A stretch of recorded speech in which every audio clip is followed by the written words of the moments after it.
সবুজে সাজাই বাংলাদেশ এই প্রতিপাদ্যকে সামনে রেখে জামালপুরের মেলান্দহে বৃক্ষরোপণ কর্মসূচি অনুষ্ঠিত হয়েছে। জামালপুর থেকে শরীফুল ইসলাম ঝুকনের তথ্যচিত্রে থাকছে বিস্তারিত। আজ দুপুরে টনকি জোবায়দা জব্বার উচ্চ বিদ্যালয় প্রাঙ্গণে প্রকৃতি ও জীবন ক্লাবের আয়োজনে এই কর্মসূচি অনুষ্ঠিত হয়।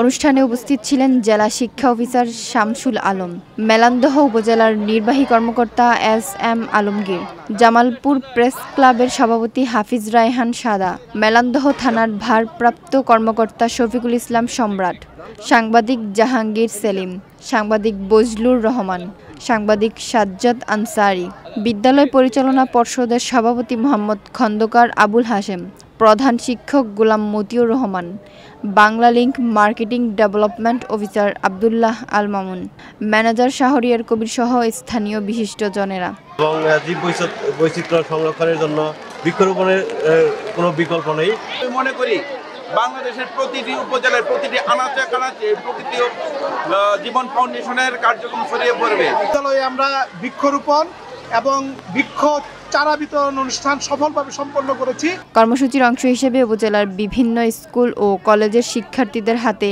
৫,০০০ ঔষধি, বনজ ও ফলজ গাছের চারা বিতরণ এবং বিদ্যালয় প্রাঙ্গণ সহ বিভিন্ন স্থানে রোপণ করা হয়। আয়োজকরা জানান, পরিবেশ সংরক্ষণ ও সবুজায়ন নিশ্চিত করতে নিয়মিত এ ধরনের কার্যক্রম চলবে।